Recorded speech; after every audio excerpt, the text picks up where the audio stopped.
YCP సమన్వయకర్త అయినటువంటి రంగయ్య గారు కొన్ని మాటలు మాట్లాడారు.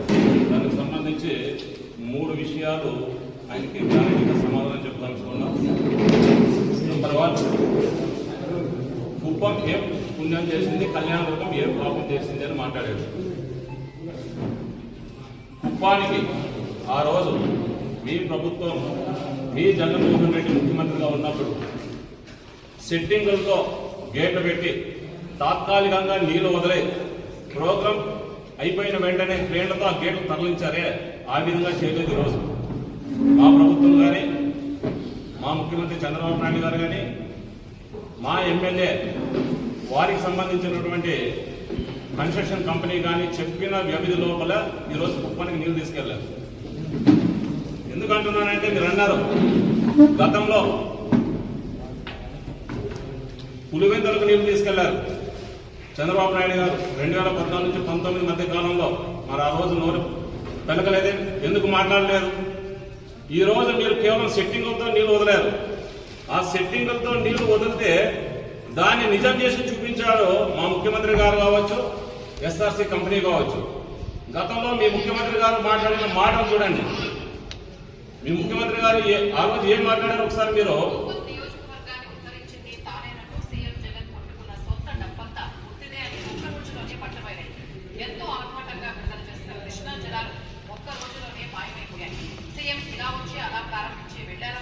తెల్లసరికి నీరు లేదు కదా, ఏకంగా గేట్లనే అధికారులు పీకేశారు.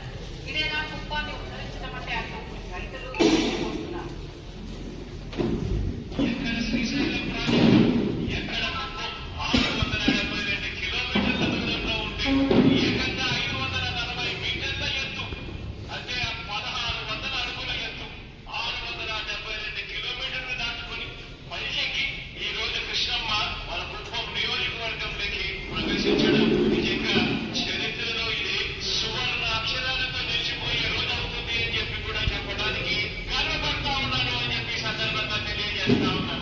విన్నారుగా, చరిత్రలో సువర్ణాక్షరాలతో నిలిచిపోతుందని ముఖ్యమంత్రి జగన్ చెప్పిన కృష్ణా జలాలు ఇవే. వారం రోజులుగా ఎగువ ప్రాంతంలో కాలువకు అడ్డుకట్ట వేసి మరీ నిల్వ చేసిన జలాలను సీఎం జగన్ విడుదల చేసి ఫోటోలకు పోజులిచ్చారు. రామకుప్పం మండలం రాజుపేట వద్ద సోమవారం సీఎం నీళ్లు విడుదల చేసిన చోట రెండో రోజు పూర్తి భిన్నమైన పరిస్థితి నెలకొంది. సమాధానం, ఆ రోజు కుప్పానికి మీరు ఎలాగైతే సెట్టింగులు తీశారో అలా కాకుండా నిజంగా నీళ్లు వదిలారు. దాన్ని సంతోషించాలా. అంటే మీలాగా సెట్టింగులు వేయలేదు కదా, ఎక్కడ తెలుగుదేశం ప్రభుత్వానికి మంచి పేరు వస్తుందో అని దురుద్దేశంతో మాట్లాడుతున్నారు మీరు కానీ, మీ పార్టీ కానీ.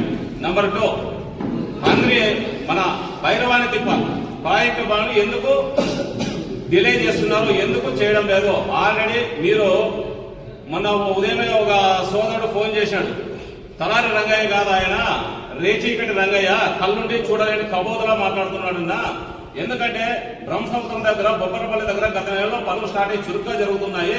అది కనబడకుండా ఏదో ఒక రకంగా ప్రజలను మభ్యపెట్టాలా, తన ఉనికిని చాటుకోవాలనే ఉద్దేశంతో పోయి కుందులు బ్రాంచ్ కెనాల్కి వెళ్తున్నాడు అన్నారు. మరి నిజంగా నీకు చిత్తశుద్ధి ఉంటే, గతంలో మీరు ఎంపీగా ఉన్నారు కదా, ఇక్కడ మంత్రిగా మీ పార్టీకి సంబంధించిన వారే ఉన్నారు కదా, మరి ఎందుకు ఆ రోజు మీరు ల్యాండ్ అక్వైరీకి సంబంధించి కావచ్చు, భూమి సేకరణ కావచ్చు, పనిని ఎందుకు మొదలు పెట్టారు? 5 సంవత్సరాలు నిద్రపోతున్నారా మీరు?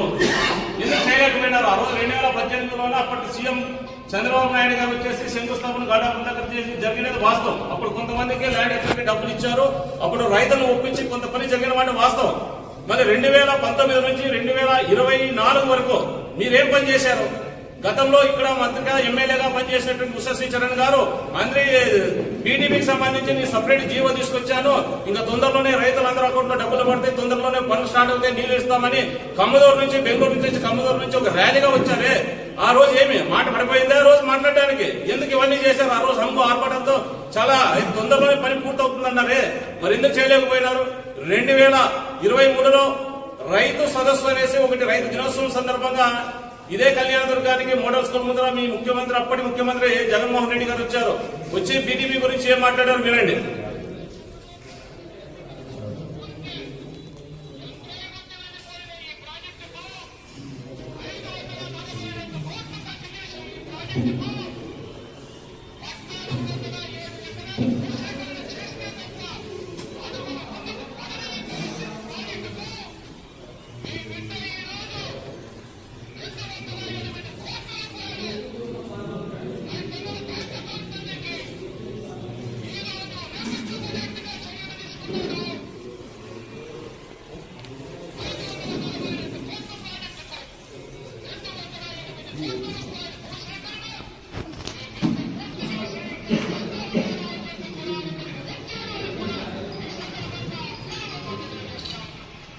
వినండి, 208 కోట్లు మీ జగన్ కళ్యాణదుర్గంలో బీటీపీ ప్రాజెక్ట్ సంబంధించిన రైతులు ల్యాండ్ అక్విజిషన్ కి ఇచ్చే వచ్చానని చెప్పాడు. మరి ఇచ్చారా?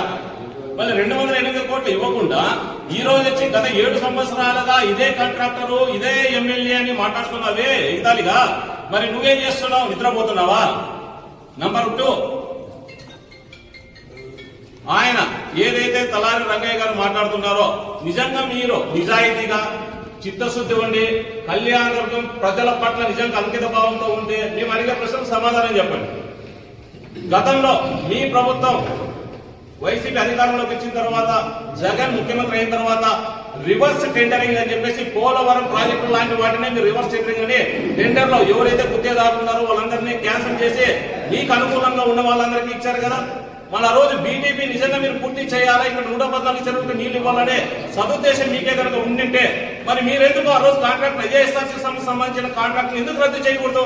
ఎందుకు మీరు వేరే వాళ్ళకి సంబంధించి వేరే గుత్తదారులను తెచ్చి మీరు ఎందుకు ఇబ్బంది పూర్తి చేయలేకపోయారు 5 సంవత్సరాల కాలంలో? మీరు 5 సంవత్సరాల కాలంలో ఎందుకు రైతులకు మీ ముఖ్యమంత్రి చెప్పిన మాట ప్రకారం 208 కోట్లు ఇవ్వలేకపోయారే? కానీ ఈ రోజు నువ్వేంటున్నావు ఇంకా ల్యాండ్ ఎక్వైరీకి డబ్బులు రావాలని. మరి ఆ రోజు మీ ముఖ్యమంత్రి చెప్పారు మాట తప్పము మడమ తిప్పమంటారే. మాట అంటే మీ పార్టీ నాయకులు మీరు, మరి ఇది మాట తప్పినట్లు కాదా? ఎందుకు రైతుల అకౌంట్ లోకి ఇంతవరకు పూర్తి స్థాయిలో డబ్బులు ఇవ్వలేదు?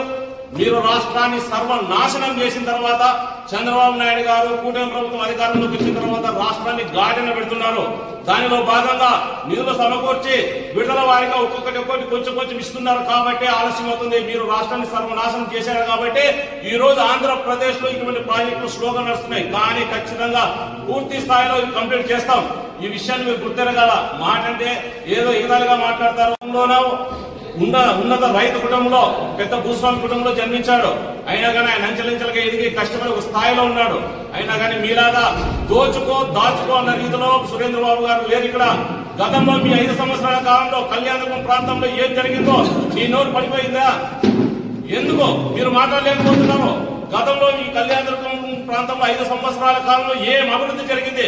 మీ మంత్రి అప్పటి ఉషశ్రీచరణ్ ఏం అభివృద్ధి జరిగింది? ఏ రోజైనా నీ నోటి నుంచి ఒక్కసారైనా మా మంత్రి ఉషశ్రీచరణ్ ఈ అభివృద్ధి చేసిందని మాట్లాడగల చెప్పగా ధైర్యం నీకుందా?